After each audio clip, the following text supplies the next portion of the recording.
AITA for refusing to give my brother a character letter to help his court trail after what he did to a friend's daughter. To start, my name's Lily, and I'm 28 years old, 6 months pregnant, and feeling like my entire world has been turned upside down by my family. I have an older brother, Tom, 31, who's always been my closest family member. Growing up, he was my rock. We were a tight-knit family, and Tom, though he has autism, was this sweet and protective older brother who always had my back. Until now, that is, what I'm about to say makes my skin crawl, and I can hardly believe I'm talking about the same person. About a month ago, I found out that my brother had been having an inappropriate relationship with a 14-year-old girl named Sophia. She's the daughter of a close friend of mine, Rachel. This wasn't a one-time thing either. Evidence shows this had been going on for months. The text messages Rachel showed me were explicit and left no room for doubt. They even proved that he knew what he was doing was wrong. He said as much in the text, acknowledging he could end up in prison for it. When Rachel broke the news to me, I felt my whole world shatter. I could see the heartbreak in her eyes, and I knew that I would never be able to apologize enough for what my brother had done to her family. I stammered out an apology, feeling this unbearable shame, and we hugged, but it felt hollow. Afterward, Rachel told me she needed space, and I completely understood. I could hardly blame her for wanting to cut off contact. Then, I had to face Tom. I confronted him, and his excuses were nauseating. He claimed he didn't fully understand, that he didn't mean any harm, but that was all tainted by the fact that he knew. He knew what he was doing was wrong, yet he did it anyway. In that moment, I felt this overwhelming sense of betrayal. The brother I thought I knew was gone.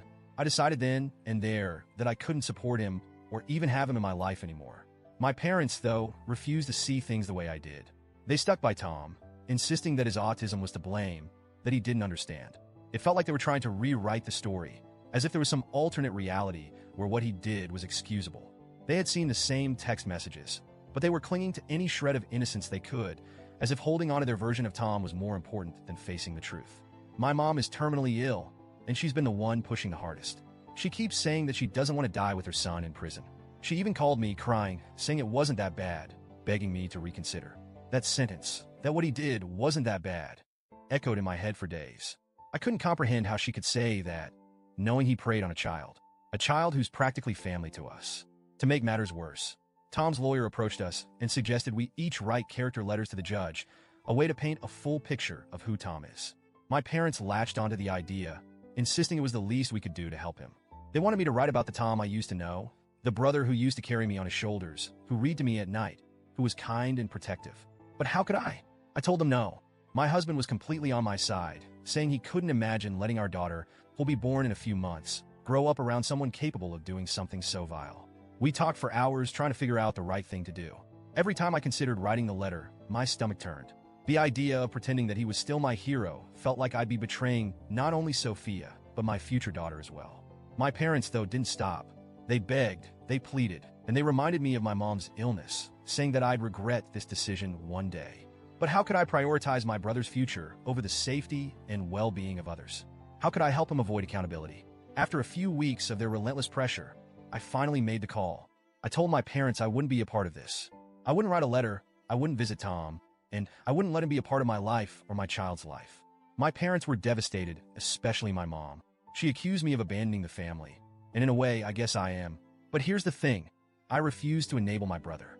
I refuse to pretend he's some innocent, misunderstood person when he's hurt a child, especially a child I know and love. And I refuse to stand by while my parents try to brush this under the rug.